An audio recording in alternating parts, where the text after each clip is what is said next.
When it comes to treating trauma, we often focus on events that happen within a client's lifetime.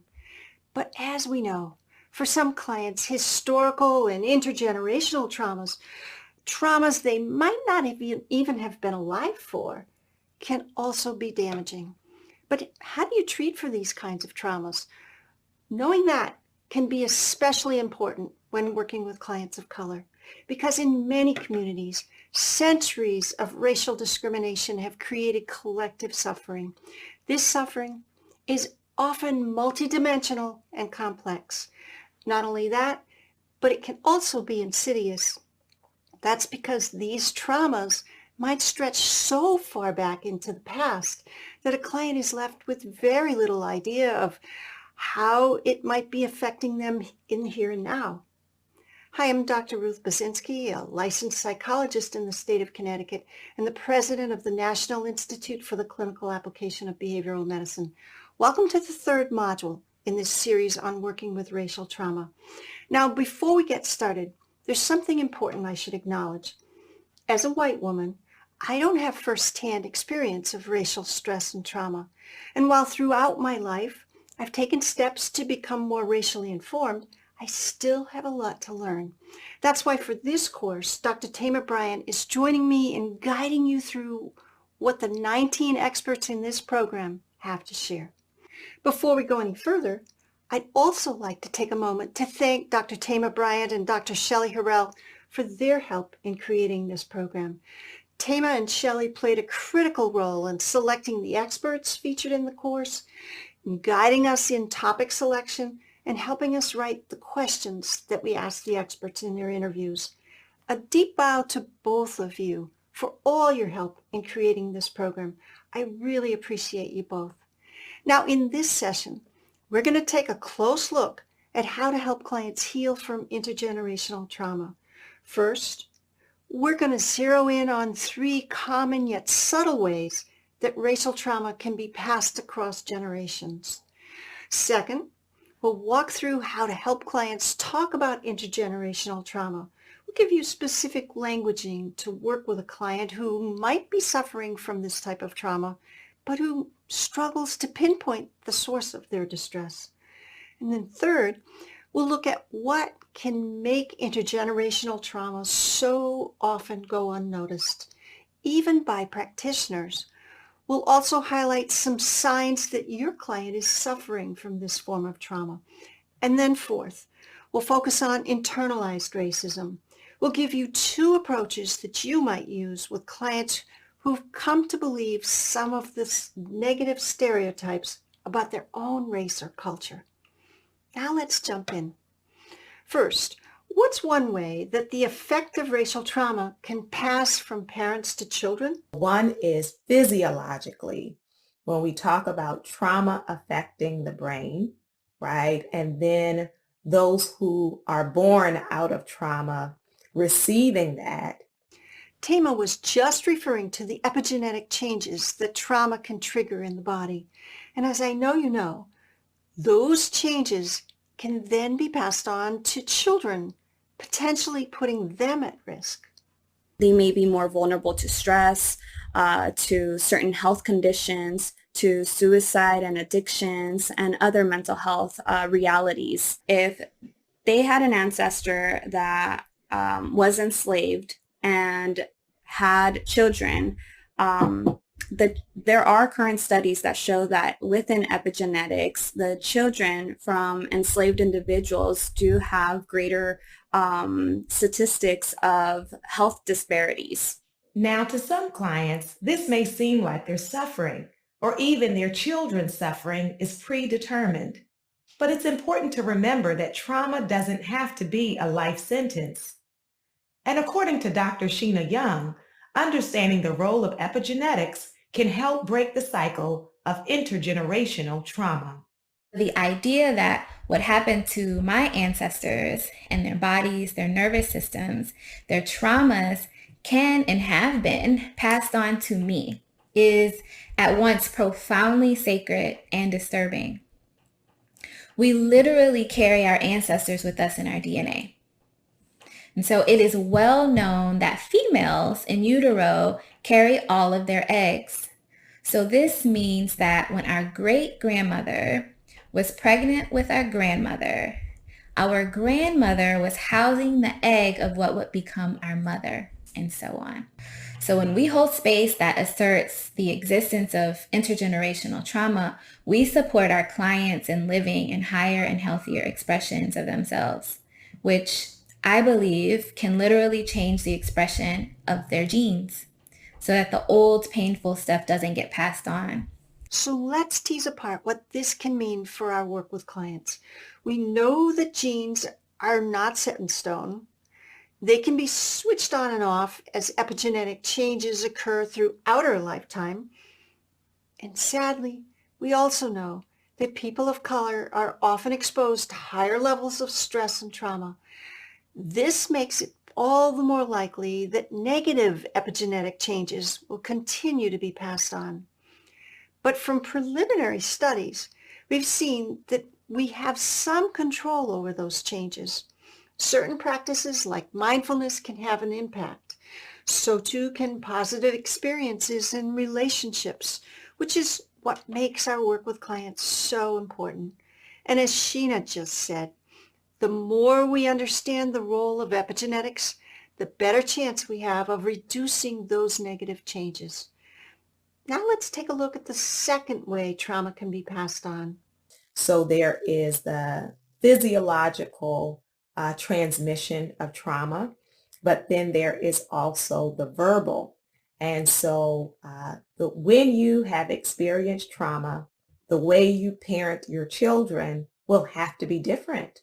One, because you have been traumatized, and two, that you're needing to prepare them for what can happen and what does happen.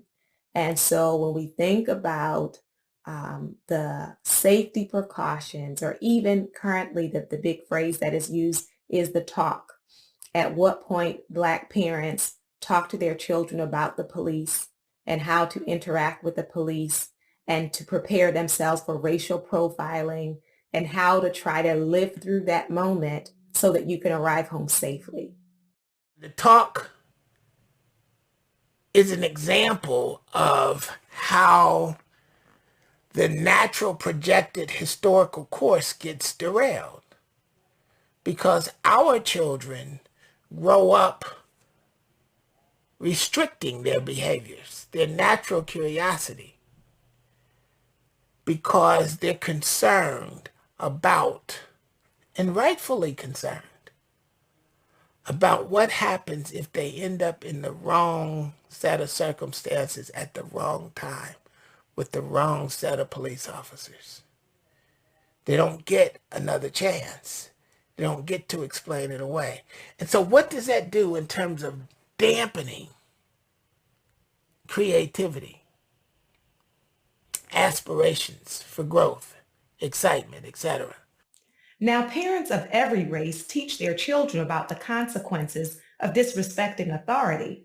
But for people of color, that conversation carries a much heavier weight because, as Dr. Darrell Roll just laid out, the consequences can be much more dire. Now, the talk is just one example of how people of color may verbally prepare each other for the realities of racism. But many people of color also grow up hearing family stories of racial trauma, and those stories can have a significant impact on a client's thoughts and behaviors. We'll get into how to work with that later in this module. But for now, let's look at a third common way that trauma can be carried across generations. And then there is the modeling of how children see their parents shift in environments that are predominantly white. How they observe, even if it is not an articulated conversation. And so people have continued to grow up in environments where they were taught by example or by words how to try to survive and be safe. So in addition to direct conversations, experiences of racial trauma can be passed on through behavior as children learn how to survive the reality of racism. But here's another thing that we have to consider. It's not just how racial trauma can be passed intergenerationally, but how racism can and has been passed among white people. Then we think about the transmission of racism intergenerationally in terms of white people socializing their children around beliefs and stereotypes as it relates to communities of color. And not only how they are socialized in their homes, but socialized in the school, how they have been socialized by the media, how they've been socialized in their faith-based organizations. So just by way of example, white people who will say to their children, we believe in treating everyone fairly, everyone equitably, but don't bring them to our house, right? Or if you bring them home, you have to watch them because, their families, they don't have the same morals as us. They don't have the same values as us, or definitely do not marry them. So it's the parenting messages, the jokes at the dinner table about people of color. And let me also say, sometimes it's not the overt statements, but it can even be the disregard. So when when white parents talk to their children about voting and don't mention anything about a candidate's treatment of people of color, but instead say, well, we like them because they're going to be good for our money, right? So I'm not directly saying anything bad about these other groups. I don't care. It's not a priority. It's not a value of mine. What is valuable is what is going to be good for my finances, even if this person is negative toward people with disabilities, negative toward women, negative toward people of color. It is not, it's not significant. It's not important to me. So that also is a teaching and a way in which we communicate our values. White children growing up in the school system, learning these are the great inventors. These are the great minds of America. And that poster only having white men, only having straight white men, right? Only having cisgender straight white men. So it is communicating that you are associated with greatness, right? That when you see someone who looks like the people in these pictures, who also look like you, then you can associate that with brilliance, with genius, with contribution, with American, which is why some white people will say, I don't see race, I'm just American. But as they talk about this America, it is very much a diluted one, which erases the contributions of other community members. So white people play a very important role in making intergenerational trauma better or worse. It's not only what we do, but what we don't do, and also what we choose to prioritize. Now that we've seen 3 ways that trauma can be passed across generations, let's take a look at how this might show up in a client. For that, we're going to hear from Dr. Annalise Singh. She's going to share a personal story of her own experience of intergenerational trauma. My father was born in the land we would call India now, but the British had colonized India. And so the land he actually grew up on is now called Pakistan. So what happened after colonization, when the Indians kind of demanded their freedom, India was sliced in half into Pakistan and India. And so the Sikhs and the Hindus who lived in the land that we now call Pakistan had to travel into the land that's now called India, and Muslims had to travel from what's now known as India into Pakistan. What do you think happened during that partition of India? Sikhs, Muslims, Hindus who used to live right next door to each other, neighbors who cared for each other pre, during, and after colonization, all of a sudden were killing each other, beating each other, raping each other, right? And so my father experienced that colonization. He experienced that racial trauma.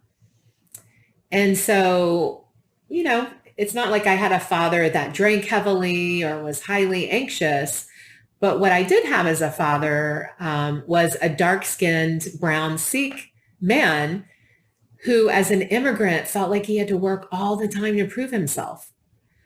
So in some ways, he really wasn't be present for me. And so he didn't have the words to say, Annalise, I'm in an assimilation process. And then my white mom didn't have the words to say, hey, that's racism and white supremacy, and that's wrong. She didn't break with white solidarity, right? So as a mixed race kid, I grew up without a lot of information. I was experiencing racism all the time, but with no words to really name it. And so I share my personal example to say that the impact of racial trauma and colonization, it can be so insidious it's hard to name. But when you start to do a genealogy with folks, you start to get really clear, or at least clearer, on what did people in present generations have to do to adapt or contort themselves or to cope or be resilient and survive racism in this generation. Annalise's story captures the subtle ways that intergenerational trauma can impact people of color. We may have a parent who seems distant, uninterested, or cold, and rather than considering the context in which they were raised, we might think they're a bad parent, or that this is how parenting is supposed to be. Or it could be that we grew up hearing stories of trauma, but didn't realize how those stories impact the ways we navigate the world. These are the hidden ways that intergenerational racial trauma spreads. And just like Annalise, clients can grow up with these issues without realizing what it is they're experiencing. So how can we work with a client's intergenerational trauma when they don't have the words to express it? If a client comes in and they're reporting things that I believe could be related to a historical, a collective, an ancestral, or intergenerational trauma, and they don't yet have the language for that, I'm inviting curiosity as to, does this sound familiar? Have you heard these stories in your family before? Or where do you think you learned that? Or why didn't you learn that, right? Who gave you these stories?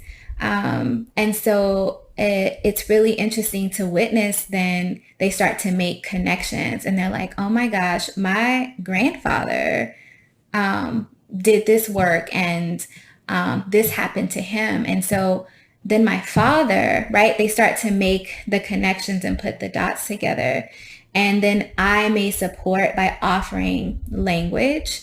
It sounds like your family has experienced similar traumas across generations. And I'm really curious as to what the themes are, and how this is impacting you in the present. And with that curiosity and the connection making and the language, they start to put things together themselves. And usually it opens up Pandora's box, which can be really hard to think you're coming in for a relationship pattern that you have, and to realize that it goes way back, sometimes as far back, oftentimes as far back as the beginning of, enslavement, for example. Sheena just offered a few specific questions to help clients better understand how past events might be impacting them in the present. That's where historical context is so important to assist clients in connecting the dots. Here's Daryl again with a case that illustrates how you might approach this. I have a relatively new client who's part of a couple, and he was discussed that they're having some communication challenges, fairly normative, but also fairly stressful. They process the world differently. One processes more externally, one processes more internally. So one needs to figure out things through conversation. The other one needs to pull away and think about it and then have conversation. So when they get into conflictual situations, it creates some distress. So that's what brought them into treatment. As we're exploring their particular challenges, I'm gathering some information about the family systems out of which they emerge. And in discussing the situation with the husband, he talks about his strained relationship with his father, right? And he personalizes it. So he talks about his father as being this not so nice guy who was hard to reach and demanding, and I think he used oppressive, but it was in the language that I think is more consistent with the field. And so one of the things that I did was I asked him how old his father was. And I think he said his father was in his mid-80s. And I said, so then that means he would have been born somewhere in the 30s in the United States. Based on your knowledge of the societal issues for a black man born in the 30s and moving through the 60s, because this gentleman must have been born in either the late 60s or early 70s. What do you think about the pressures your dad was under? I never thought about it like that. So you've raised now your own son, and you've been aware of how some of your choices in raising your own son have been influenced by what's happened around you and your son in the broader society. So let's project back to what was going on. What do you think was going on? What do you know that was going on where your father grew up as it related to an African-American man? Born in the midst of Jim Crow era, where opportunities were publicly sanctioned. Blocked opportunities were publicly sanctioned, so that there were no real opportunities, or very few. And what might that do to a man who considered himself as bright and wanted to provide for his family? It could make him very angry. And just that small intervention, my client said, wow, I never thought about that. He said, I don't know that I'm going to do anything with it, but at least thinking about it softens my perspective about how cruel I thought my dad was. Now, that's a small example, but it's one that I use regularly as I try to help my clients recognize that not only do they struggle against the color line, this line of white supremacy, but their parents and grandparents have done that too. And they've done it in eras that were much more restrictive. And so a lot of the responses to that systemic oppression that gets personalized as personality traits may not be just personality traits. They may be situational adaptations to an unjust system. And what that does is that it then fosters more capacity for clients to forgive their parents, their grandparents, and potentially begin to restitch some of the fragmented relationships within our families and communities. That simple, yet rarely implemented intervention can have a profound impact for clients in two key areas. First, it can open the doors to healing relationships that have been strained for years. In this case, Daryl's client began to see his father in a new light. And second, it can help reveal how clients may be reenacting their caregivers' behavioral patterns that could have developed long ago in response to racial trauma. So far, we've zeroed in on 3 common yet subtle ways that racial trauma can be passed across generations. We also walked you through how to help clients talk about intergenerational trauma.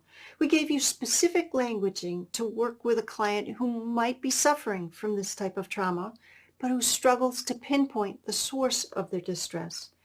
Now next, we're going to take a look at what can make intergenerational trauma often go unnoticed, even by practitioners. We'll also highlight some signs that your client is suffering from this form of trauma. But first, if you missed the previous broadcast, you can get that module and all the other modules in this program by registering for the Gold Package. With the Gold Package, you'll get the video, audio recording, and transcript of every module in the program. You'll also get several bonus sessions that include more strategies and interventions to help clients heal from racial trauma. Beyond that, you'll get 4 critical insight sessions. That's 1 for every module. In these sessions, Drs. Usha Tamalanara, Ebony Webb, and Ashley Vigil-Otero give you specific practices and exercises that you can use with your clients right away. You'll get solid techniques and practical interventions that will help you apply what you've just heard. And that will be yours to keep forever. You can register for the Gold Package at any point during or after this broadcast. Just click the link below. Now, we were just about to look at why intergenerational trauma can be so challenging to detect even for us practitioners. One of the most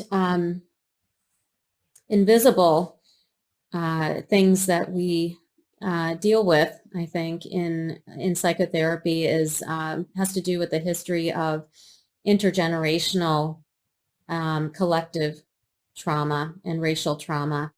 Now, there are a few reasons why it can be difficult to spot this type of racial trauma. Here's Dr. Usha Tamalanara again with the first.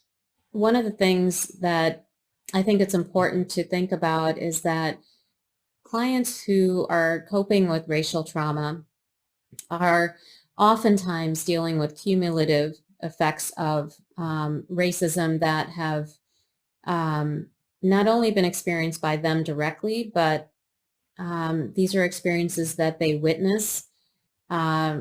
Friends, family members have gone through. They've seen their parents, their grandparents, extended family struggle, and they've witnessed from a very early age the impact of that racism on their family's life and the opportunities that they have missed, the violence that they've experienced, the harassment that they've experienced. And all of these issues, all of these experiences tend to be invisible because most often people of color are not talking about those experiences explicitly with people outside their families or communities. These tend to be silent, invisible experiences. We can see here a big reason why historical racial trauma might go unnoticed. Often clients hesitate to bring it up in a session. This is especially true if they're from a racial or cultural background that is different from your own. And it can make it difficult for us to get a clear picture of how this type of racial trauma may be contributing to their presenting problem. This happens with one of Usha's clients, a Pakistani American man. For him, his experience with the partition of India impacted what information he was willing to disclose. Now, we talked briefly about the partition earlier in this module, but before we jump into this case, here's a quick review. South Asia was partitioned in just after British colonization, in the process of the British leaving, and India and Pakistan became these very divisive rivals, and with very grueling histories of violence among Muslims and Hindus in particular as a part of this partition process. And so families being dislocated, people being killed on both sides, and people being displaced and losing homes and so on. And so this was an incredibly traumatic time in South Asian history, where those of us who are South Asian, part of the South Asian diaspora, carry stories of that partition in our families, in our extended families as well. And those memories of partition, which live on in subsequent generations, can influence how people interact with each other, even today, and what they may or may not reveal about what they've learned in those stories more openly with each other. After hearing that history, you can probably imagine how it might affect the relationship between Usha, who grew up in India, and her client, who grew up in Pakistan. He at times had a some difficulty sharing some of his memories of growing up in Pakistan and some of the negative images, negative messages that he received about Hindus and Indians. And as a part of being a Pakistani person, part of taking pride in Pakistan, that was sort of embedded, that kind of disdain towards Indians and Hindus. I could certainly relate to some of it, as in terms of the counterpoint, where in India, certainly I've grown up with negative stories about Pakistanis as well. And so those kinds of histories sometimes make it difficult to cross the barrier into talking about those uncomfortable topics. In this case, years of historical tension between two cultures were playing out in the room in present day. I want you to see how Usha dealt with this and reflect on what you might take away from it for your practice. I remember a particular moment when he hesitated to tell me about his school teacher who spoke negatively about Hindus. And he pulled back halfway during what he was about to say, and he didn't proceed further. And so I did ask him, I said, there's something that seems to be uncomfortable about what you're telling me. Can we talk about it? Can we try to talk about it, even though it's hard? And he told me that he didn't know how I would feel and that he didn't want to make me feel bad. And so that moment opened up a possibility for us, an opportunity for us to be able to delve into what we both learned about the partition, that the partition was traumatic, similar to what race could be in the United States, slavery and genocide in the United States. This offered an opportunity for us to think together about what we both sort of walked away with in terms of stories of partition, and that they were both hurtful. And yet here we are in the United States together in a different context. And what is it like to be talking about these events and these memories in a context that is so different in some ways, but poses other kinds of problems around race and ethnicity and division? When we both step out and are both seen essentially the same way as brown people in the United States, indistinguishable, that nobody could tell if we're Indians, Pakistanis, Hindus, or Muslims. That those kinds of things are invisible in mainstream context here. And yet we carry these very significant histories with us from our pre-migration contexts and our families. Notice the skillful way that Usha invited her client to revisit the topic of the partition. She noted that it seemed like he had something he was uncomfortable talking about. Usha then reflected on her own experiences to help guide the conversation. That opened the door for her client to share his story in its fullness. Now, it's important to keep in mind that that approach worked for Usha because she could personally relate to certain aspects of what her client had gone through. But that isn't always the case. You see, for those of us who are white, we can't relate to the centuries of racial oppression that people of color have experienced. And that brings us to the second reason why it can be so difficult to spot historical racial trauma, especially in the United States. We've just done such a poor job at telling a fuller story of the history of the U.S. in terms of its treatment of Black, Indigenous, and people of color. And there has been an overemphasis on American exceptionalism. And the result of both of those things is that white people struggle to demonstrate sufficient insight into the fullness of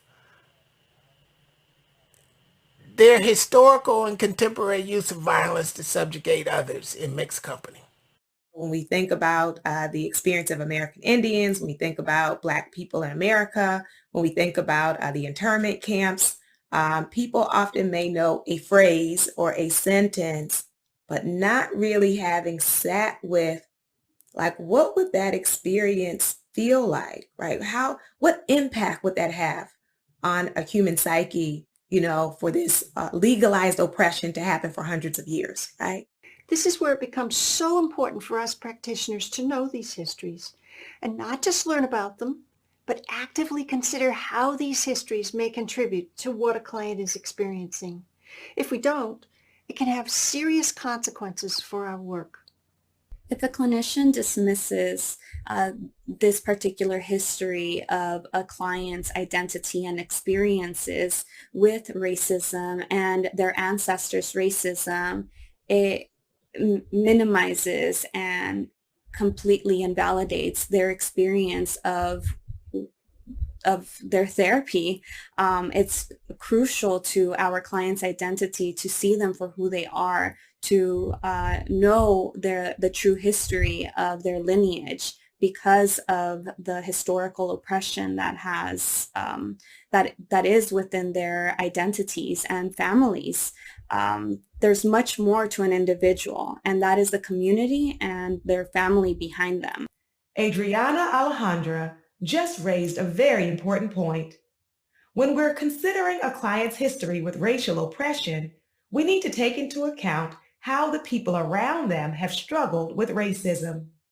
Because when a client has continually seen friends, family members, and neighbors face racism and limited opportunities, it can have certain psychological effects, particularly on their sense of ambition. I think one of the things that you always have to consider is, to what extent is this person sort of feeling like, well, what's the point? You may see this in people in lack of ambition, in otherwise very capable, smart folks who just kind of can't seem to launch. I think it's important when you're working with clients who are often stuck in certain parts of their careers where they just can't get past passing certain exams. They get stuck in some ways in school. It's just this sense of a failure to launch into what could be a more productive outcome. That for some of them, there may be this sense of avoiding attempting one's ambitions for fear that you're just going to be disappointed. That don't necessarily get consciously experienced in that way, but are expressed in behaviors in which the person just kind of they're not living up to their potential in many ways. So far, we've looked at 2 reasons why we may miss a client's experience with historical racial trauma. And we also just heard one subtle sign that can tip us off to its presence. But what if a client doesn't think they're affected by historical or collective racial trauma? If someone presents and they maybe aren't seemingly affected by historical or collective trauma, given who I work with, I specialize in holding space for Black, Indigenous, POC folks. I might be really curious about their relationship to their identities. I might be really curious about some of the internalized injuries, internalized racism, internalized oppression. And so my work my work is to assume that there has been trauma. How connected someone is to that comes to light in the therapeutic experience. Sheena just brought up the concept of internalized racism or internalized oppression. That's when people of color come to believe the negative stereotypes about their own race or culture. They may also believe that white cultural standards are superior to those of other cultures, including their own. Here's how this showed up in one of Sheena's clients. I have been working with one client who is a young Black woman, and what we've noticed is there's a disconnect between her experience and what she's witnessing in the murders of Black folks across the country. Her position and her experiences and her reflections seem to mirror that of those of the dominant culture. And so we've talked a lot and explored and been curious. I think one of the most beautiful tools in trauma work is to create invitation and space and to acknowledge guilt and shame and dissonance. And so with those tools in mind, she has gotten closer to a deeper truth. And in our last session, what she said to me was, I realized that the statements that I've been making about the victims of these crimes are projections. They are reflections of how I am in relationship and disconnected from my Blackness. So to bring it all together, I would say, given who I work with, it's not likely that they aren't impacted by historical or collective trauma. It's that they are experiencing dissonance, navigating life in a Black body and trying to prove themselves, right? Trying to perhaps take on the value systems in order to be accepted and celebrated of the dominant culture. This cognitive dissonance is a third way that historical racial trauma can disguise itself. It's very subtle, and if we aren't listening carefully, it can be easy to miss. By now, we just finished looking at what can make intergenerational trauma often go unnoticed, even by practitioners. We also highlighted some signs that your client is suffering from this form of trauma.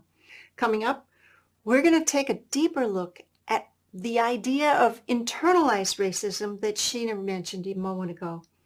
We'll give you 2 approaches that you might use with clients who've come to believe some of the negative stereotypes about their own race or culture.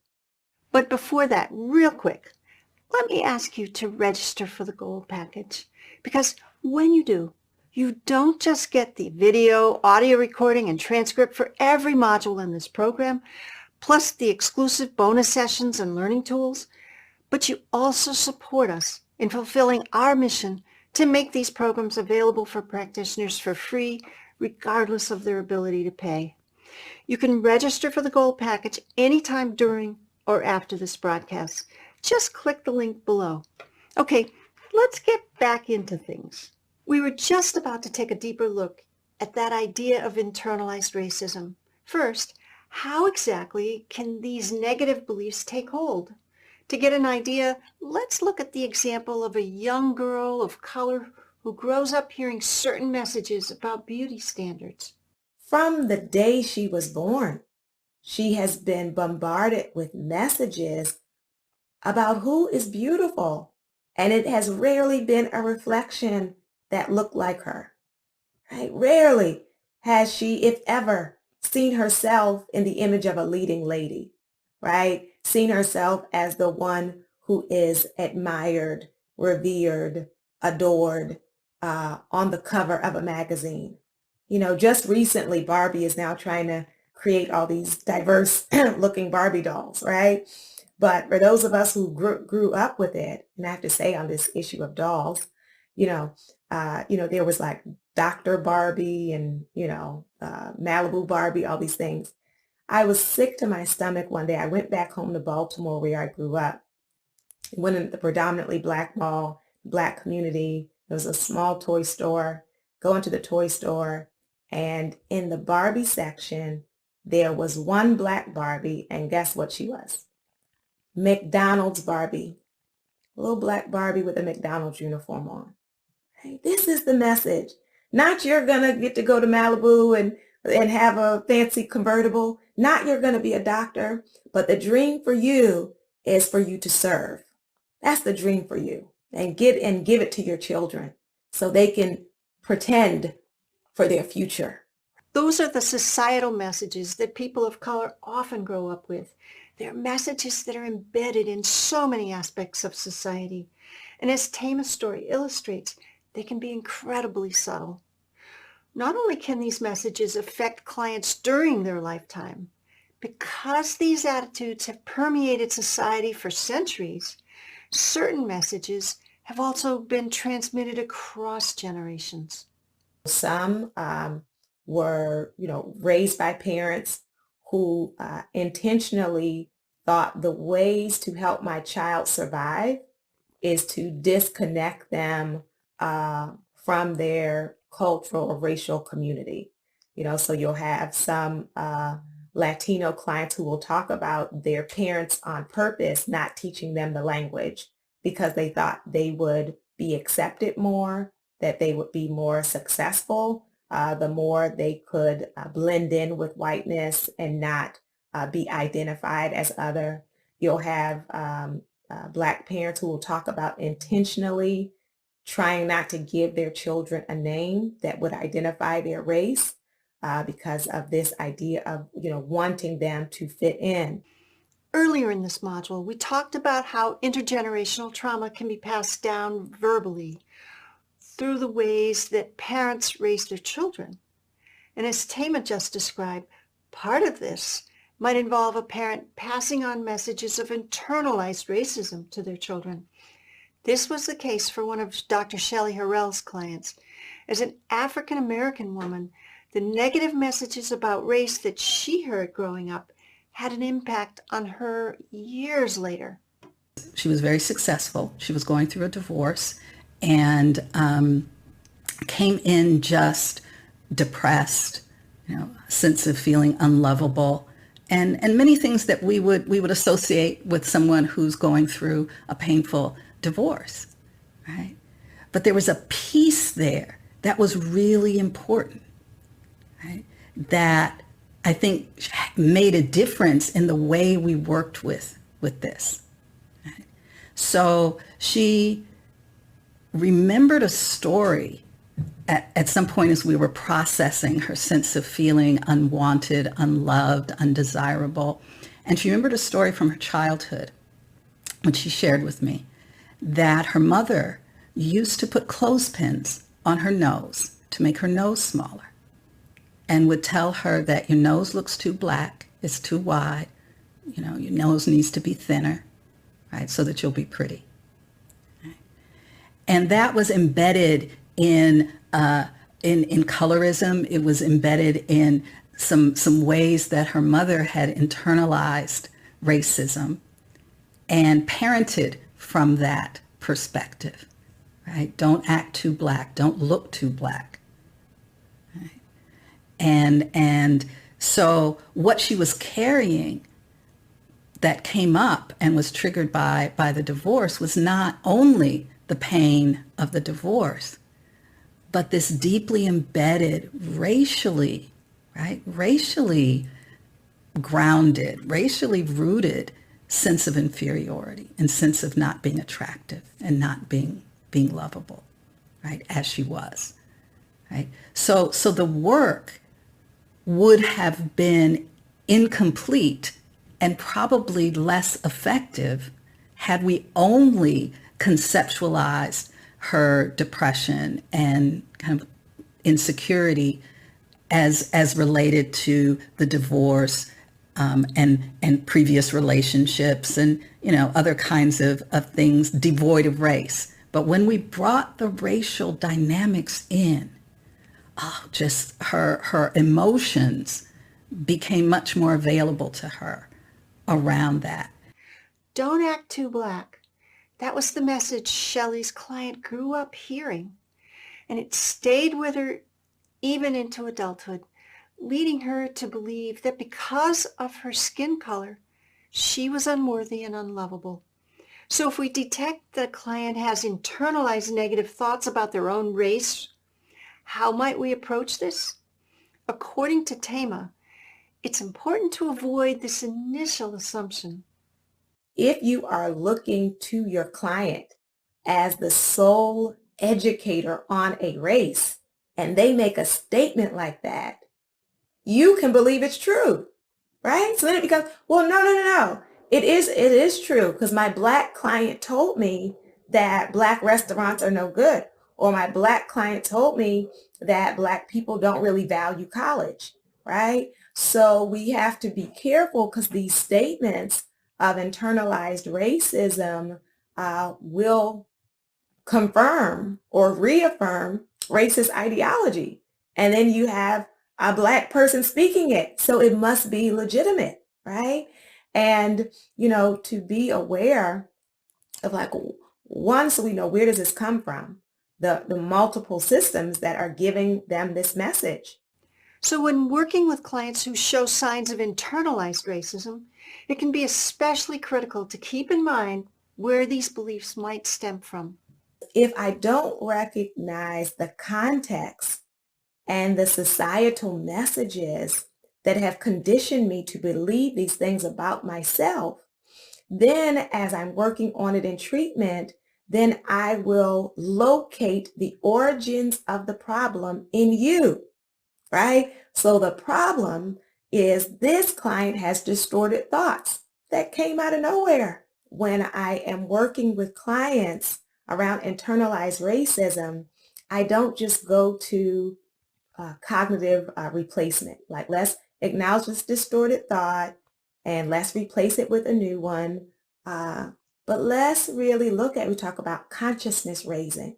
Let's really look at where this feeling you have about yourself came from, and we can take it like one step to say, oh, like my teacher said to me, or when I went to parties, I was always the one not chosen, or people made these jokes about my hair. Okay, so that's one piece. And then let's take it larger than that. What kind of messages did you hear in your family? What kind of messages did, and how were people treated? Like, how were the siblings treated differently? How were cousins treated differently? Who was valued or celebrated and for what? What are the things people are celebrated for? And then we take that into the romantic space. We take that into workplace. We take that into the media. So really helping people to raise their own consciousness and awareness about what have I believed about myself and my race? Where did those ideas come from? What did it cost me? And did I gain anything from it? Who embraced me? Who shunned me? And what are the things that are awakening me to challenge those ideas, to challenge those beliefs? Those are just a few of the questions that you might ask a client who may have internalized negative beliefs about their own race color, or culture.